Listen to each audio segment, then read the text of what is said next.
Hello, my name is James Ham, and I'll be informing you of the many nonverbal communications displayed in Pixar's short film, For the Birds. If you are not familiar with this film, For the Birds is about a group of stuck-up birds that outcast an awkward, uncoordinated bird.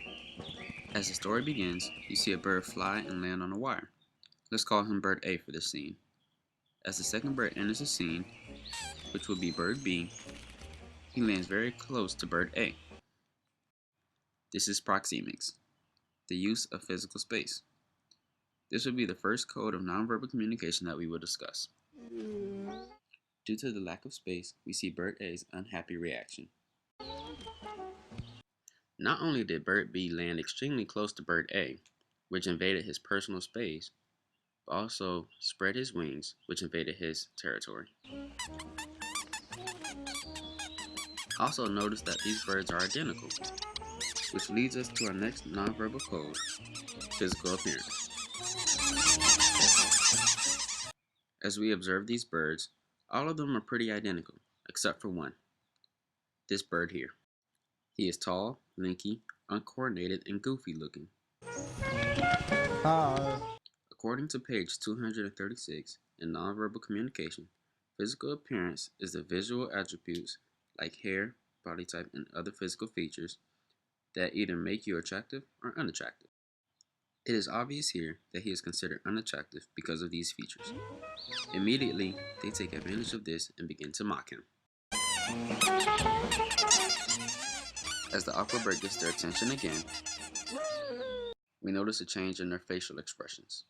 On page 225, it states that a person's character is clearly written on their face. Facial expressions are our next nonverbal code, as they are clearly expressed here.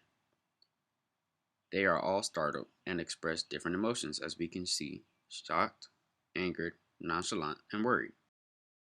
You can tell by the angle of their eyebrows how they feel. As they scamper down the wire away from him, they clearly have facial expressions of annoyance and disgust. Skipping ahead a little, let's look at this chubby guy here. Throughout this scene, his eyes are slanted, which shows anger. I love how Pixar put in little details like this to show us his character. If we take a look at his beak, we'll see that it has a lot of scratches, which shows he uses it a lot, especially compared to the beaks of other birds.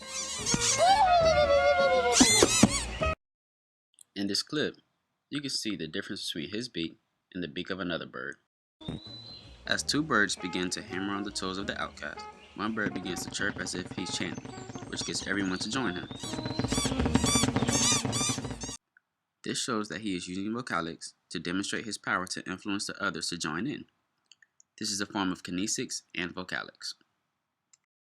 His initial chirps are loud and have a steady speech rate to provoke others to join in. He also uses his eyes to signal others. As he becomes aware of the environment, he changes his chirps to a louder and higher pitch.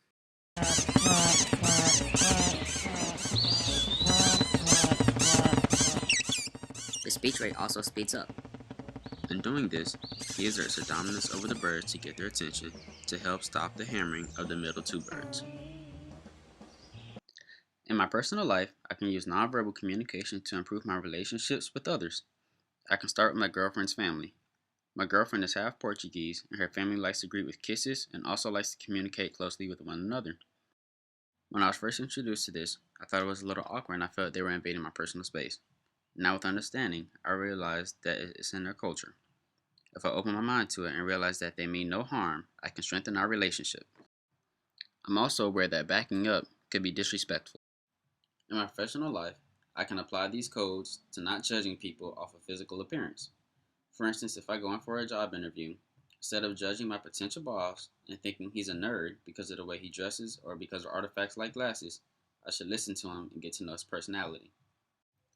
Also, by being aware of my own body, I can send the message that I am confident and know what I'm doing when applying for the job.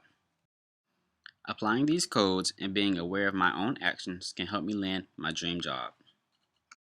Again, my name is James Ham, and thank you for your time.